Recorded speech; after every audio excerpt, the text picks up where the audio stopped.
A Sinfonia Esquecida. Sempre me disseram que a música era a linguagem da alma, mas nunca me preparei para o que a música poderia revelar sobre as almas perdidas. Eu era Arthur, um maestro renomado, ou melhor, fui. Agora, a melodia que regia minha vida era o silêncio pesado da minha antiga mansão, um refúgio isolado onde os ecos de aplausos se transformaram em meras lembranças distantes.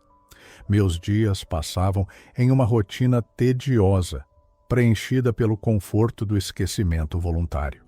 Até que, em um dia, como tantos outros, o acaso decidiu tocar sua própria melodia.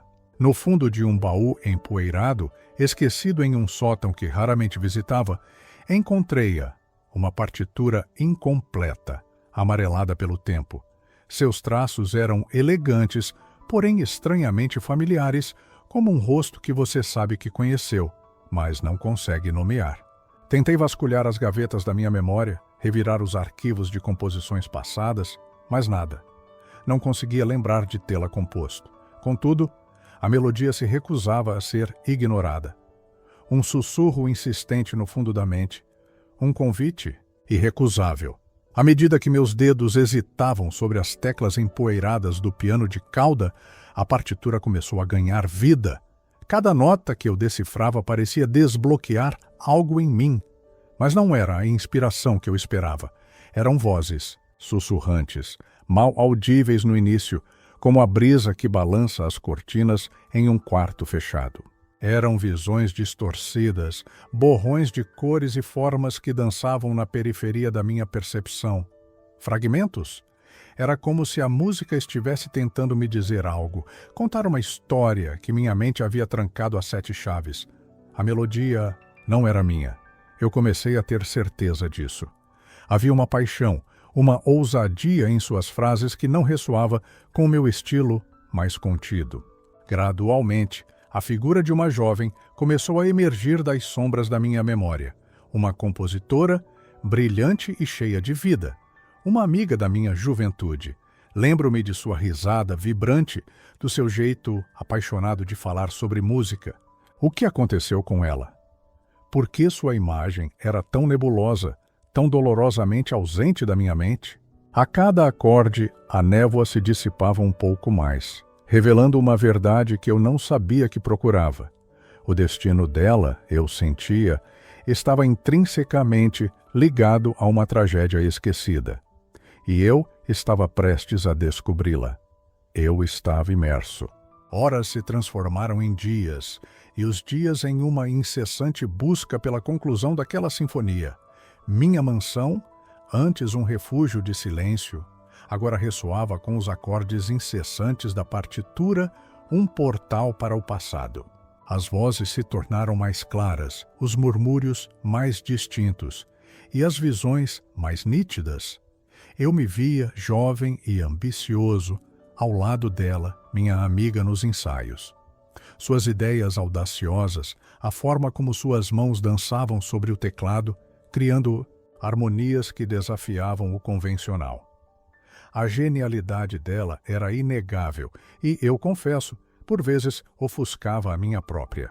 A música, sua música, era a chave, destrancando compartimentos obscuros da minha mente, revelando uma história que parecia pertencer a outra vida. A constatação dolorosa se instalava, a tragédia que a havia levado, aquela que eu sempre imaginei como um acidente infeliz, estava conectada à melodia em minhas mãos. Uma pontada de culpa, um frio na espinha que não vinha do vento. O auge chegou sem aviso. Eu estava no piano, a última seção da partitura quase completa, minha respiração superficial. As vozes, antes sussurrantes, se transformaram em um coro ensurdecedor. Uma cacofonia de lamentos e gritos que ecoavam nas paredes de minha casa, reverberando em minha própria mente. Os objetos na sala começaram a tremer, a melodia parecendo sacudir o próprio tecido da realidade. E então, as visões se tornaram brutalmente nítidas. Não eram mais fragmentos, mas uma imagem completa, aterrorizante. minha amiga, a jovem, compositora presa, o brilho laranja das chamas, o calor insuportável, mesmo na minha imaginação. Ela estava no palco do teatro, envolta em fogo, seus olhos arregalados de horror, e a melodia. A mesma melodia que eu estava tocando ecoava naquele cenário infernal. Um grito silencioso de desespero, o cheiro de fumaça, o calor do incêndio, a sensação de impotência, tudo me invadiu. Era real. Parei de tocar abruptamente. O silêncio que se seguiu foi mais ensurdecedor que o coro de vozes. Um arrepio gélido percorreu minha espinha, mais intenso do que qualquer pavor que eu já sentira. Não era apenas a música dela. Era um pedido de socorro codificado, uma mensagem final desesperada, gravada em notas, em pausas, em cada compasso. A compreensão me atingiu com a força de um raio. A perda acidental de minha amiga, a tragédia que eu havia guardado como um luto, era uma farsa. A partitura era uma denúncia, um lamento, uma tentativa sutil de alertar. Minha mente, antes uma fortaleza de memórias suprimidas, desabava. A culpa, um monstro adormecido, acordou, faminto por redenção. Eu precisava da verdade. Mergulhei em uma pesquisa frenética. Noites viraram dias empoeirados de jornais antigos, microfilmes apagados, registros obscuros da cidade. Cada artigo sobre o incêndio no teatro era um golpe. A conclusão oficial, um acidente. Mas a melodia em minha mente contava outra história. A sinfonia, agora completa, sussurrava detalhes, pistas deixadas pela mão desesperada de minha amiga. E então a verdade emergiu, fria e cortante como uma lâmina. O incêndio não foi acidental, foi criminoso.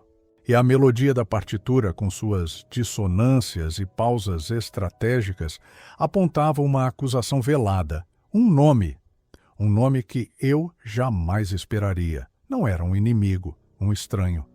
Era uma figura poderosa que eu sempre admirei, um mentor, um colega influente, alguém acima de qualquer suspeita. O dilema me rasgou por dentro. Revelar a verdade seria manchar a reputação de alguém que eu, de alguma forma, ainda respeitava. Seria arriscar minha própria vida. Ou eu poderia enterrar a verdade de volta na escuridão, permitindo que o crime ficasse impune e a alma de minha amiga em eterno lamento. Minha decisão, por fim, foi tomada. Não havia como calar aquela melodia em mim. Organizei um concerto. Final, um evento grandioso, com a imprensa e o público convidados. No palco, a luz dos holofotes era cegante. A respiração do público era uma expectativa palpável. Comecei a tocar a sinfonia, as notas fluíam, belíssimas, carregadas de uma emoção que eu nunca havia sentido antes. A melodia se desenrolava, levando a plateia em uma jornada de beleza e angústia. À medida que a peça se aproximava de seu fim, um silêncio quase sagrado tomou conta do teatro. Todos esperavam a resolução, a conclusão melódica que eu havia ensaiado, mas a melodia final não foi a esperada. Em vez disso, eu toquei uma série de notas dissonantes, uma melodia perturbadora e caótica que cortava o ar como facas. Cada nota era uma peça de um quebra-cabeça sombrio, uma revelação. A melodia perturbadora era a confissão. E o verdadeiro assassino, revelado pelas notas finais, pela dissonância mais chocante, era eu, Arthur. Em um surto de ciúmes, corroído pela genialidade avassaladora de minha amiga, eu provoquei um incêndio naquele teatro, naquela noite fatídica, e o choque, o horror do meu próprio ato, apagou as memórias, as trancou em um canto sombrio da minha mente.